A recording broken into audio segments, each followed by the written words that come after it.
A little bit about how you're feeling and what the return to doing the work that you've been doing, how that's been going. You know, it really just comes down to just me taking my time. You know, me making sure that I'm doing everything. Hey! That's your buddy. Oh, so my fault. Making sure I'm feeling great. Yes, sir. We talked all over that answer. Can you answer that again? I'm sorry, D-Live. I talked all over your answer. It's all good. Really just taking my time to get back. You know, making sure my foot's feeling good, making sure my wind is feeling good, and making sure that my mind's feeling good is mainly what I'm focused on. Talk a little bit about this Duke brotherhood that you're a part of. And the whole thing. You know, I didn't even fill out a bracket. I just knew who was winning the whole thing. I got my Duke brothers out there. Oh, people! I can home back to where it needs to belong.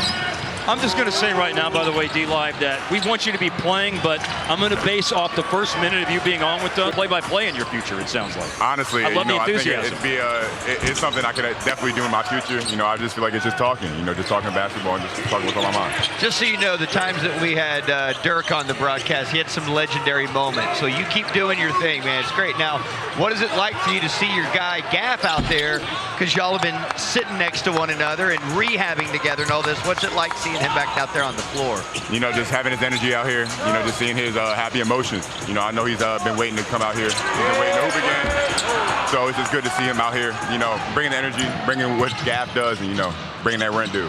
You mentioned how great it was to be on the road trip, to be back returned. So as we see Gaffer get to the rim here, you already talked about what it means to have him back and in this play-in tournament race that you're in right now. Obviously, everybody's just taking a deep breath. You know, there's questions about, you know, if we still got it, if we can do it. But all we can do is just lean on one another. Trust one another. Each and every single one of us are going to put in the work that needs to be done for us to get to the point we want to be. And, you know, it's just kind of having that trust in one another is what's definitely carried us this far. Talk a little bit about the guy that's sitting to the left of you and the opportunity he's taken to be able to play. Obviously, we know his two-way contract is done. Been able to bring out a lot of energy. You know, he's been getting downhill. He does what he does best. You know, if he gets busy, you know, he's not too afraid of being selfish and get off the basketball and get his teammates involved. That's definitely Dwight Powell. You know, you're going to see on the bench, he's just going to keep getting up and down. No matter if it's a good play, bad play, he's always going to cheer on his teammates and making sure that he knows that everybody has each other's back. You know, he's going to be out here, he's going to encourage other people to get the job done. I think I asked this question to Jay Kidd. I want to pose it to you. He gave me a very coach answer, understandably so, and said, I'm just worried about each game and who's going to be healthy and available. But what's the sense of urgency and sense of belief to being able to be in a favorable spot in the play-in tournament and do some damage whenever you get there? You know, we just try to take it day by day and game by game. You know, we're not trying to think about everything that's 2 weeks, 3 weeks ahead. We're just trying to focus on the game in front of us, the game we're playing right now, and just try to take it day by day, and that's what's gotten us this far. Here's a steal by Klay Thompson. Dallas going to get out in transition. Now, here in the first half of the game, nicely done. Chance to show his stuff right now. You know, it's just proud of him, man. You know, he's gone through a lot. You know, he's gone through a lot of injuries, gone through a lot of adversity. You know, I'm just proud that he's been able to come out here and find success, you know, throughout the league. So I'm just happy he's been able to be here. You know, it's my roommate from back in college. So if he shines, you know, we shine. By the way, speaking of threes, Drew Timme just knocked one down, and the Drew Timme fans from Richardson let out a big yell here at American Airlines Center, which brings us to a one-point game now. Yeah, and, you know, Drew didn't shoot threes in college. Does that mean? A lot of things out here that I can do, a lot of ways I can affect the team. You know, everyone on the team knows I can shoot threes, so I'm going to show you all that. Just don't worry. Yeah, I need to see a little bit more of that as Timme goes to the jump hook. Okay, but you are sitting next to Anthony Davis. Matter of just what type of things he's doing on tour. On Mavs TV here in the first 4 minutes and change of the second quarter. Very good three-point shooting here in the second quarter. Has just nudged in front. They've made 9 threes in the game, fellas, compared to only 3 for Dallas, and Brooklyn leads it 42-41. D'Lo's come back into the game and made a 3. Watford, Timme, a collection of different players, but Dallas, of course, with success inside because right by the rim, doing what he do. Here's a drive by Russell, a deflected pass. Lewis finds Trendon Watford, and the native of Birmingham shooter, but some low percentage three-point guys do not look like it here in the first half of this game for Brooklyn. Through contact, that will fall. Nice touch despite having to fight his way through a bump in the paint. P.J. Washington. He's doing a phenomenal job just breaking the Mavs defense down, forcing them to rotate. These are all NBA players, so whether they're shooting 20, 25, 30%, they're capable shooters, and they're showing that, especially in the second quarter. And here's another three-pointer up. That's Tyrese Martin missing it, and it's Klay Thompson there for the rebound. Game has featured 9 lead changes and 6 ties in the opening quarter and a half. On level terms right now at 45, looking to do something about it is perhaps Spencer Dinwiddie.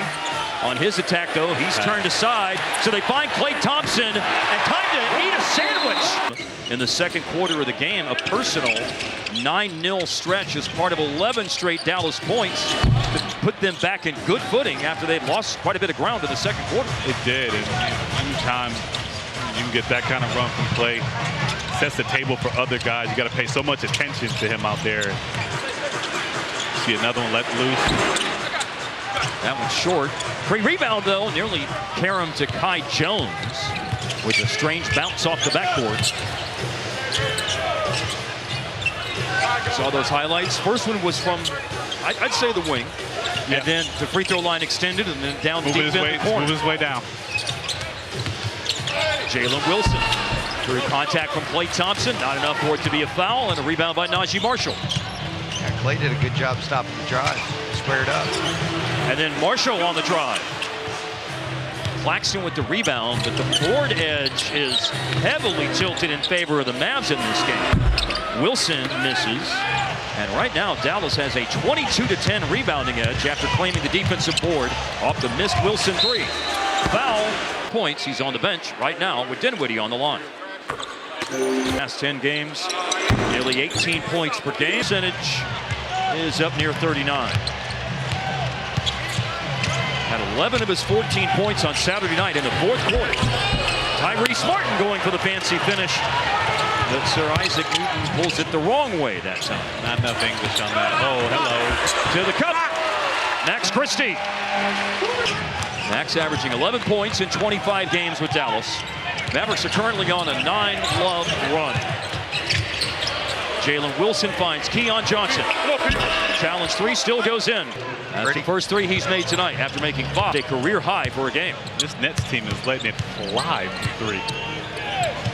They are 11 of 26 on threes in this game.